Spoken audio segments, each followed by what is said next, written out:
The people of the Middle East, like people everywhere, are seeking a chance to contribute and to have a role in the decisions that will shape their lives.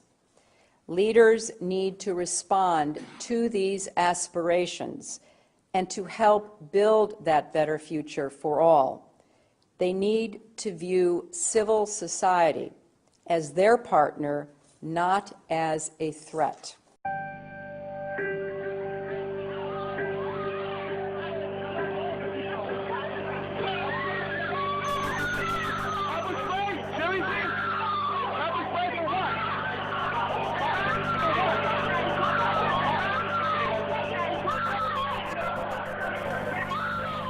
I want to take this opportunity to update the American people about the situation in Libya.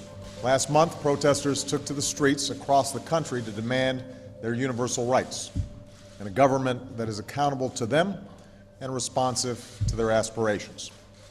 But they were met with an iron fist. Freedom of assembly, freedom of expression, and freedom of the press. Come here, do you want to get arrested or no? Are pillars of an open and inclusive society. There is a clear responsibility by the Egyptian government to hold accountable those responsible for these attacks.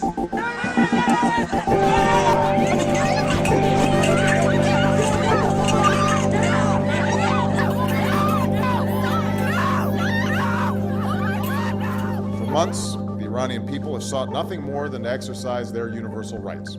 We call upon the Iranian government to abide by the international obligations that it has to respect the rights of its own people.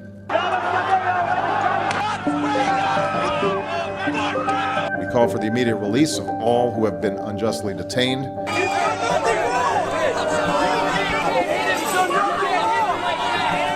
And I'm confident that history will be on the side of those who seek justice.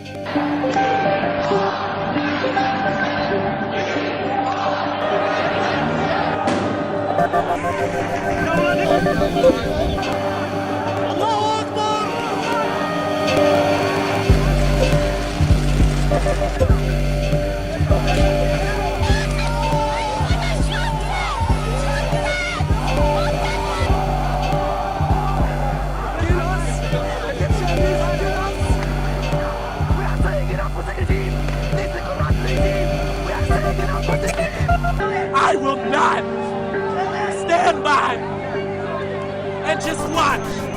I will not do it. So take me to jail right now, because I will not. After all that my parents gave me, I can't do one thing for them and tell them that I would rather die than be quiet and watch everything that they worked for go away. When all of God's children, black men and white men, Jews and Gentiles, Protestants and Catholics, will be able to join hands and sing in the words of the old Negro spiritual. I'm not moving. I'm not moving. And I'm not moving. I'm a law student at George Washington University, and I'm not moving. I will go to jail tonight because it's not right. We are against violence, and we would call to account the Iranian government that is once again using its security forces and resorting to violence to prevent the free expression of ideas from their own people.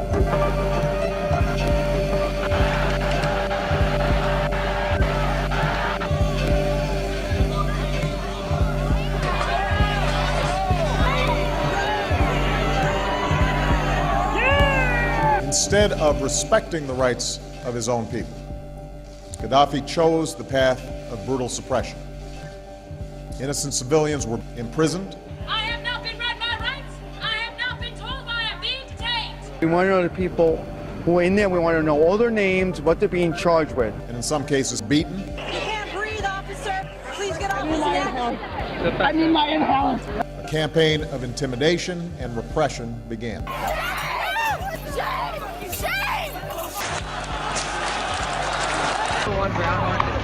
It is the responsibility of the government of Libya to respect the universal rights of their own people, including their right to free expression and assembly.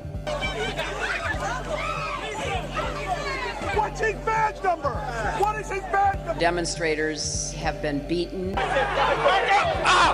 attacked. It is absolutely clear that the Syrian government is running out of time. Each new depiction of the abuses of the police on the First Amendment, the more people will show up here in New York City, and the more waves of occupation will spread across this country. And you should be proud of that, police, because you are participating in our media publicity campaign. Thank you for attending. What is absolutely clear is that we are witnessing history unfold. It's a moment of transformation that's taking place because the people of Egypt are calling for change.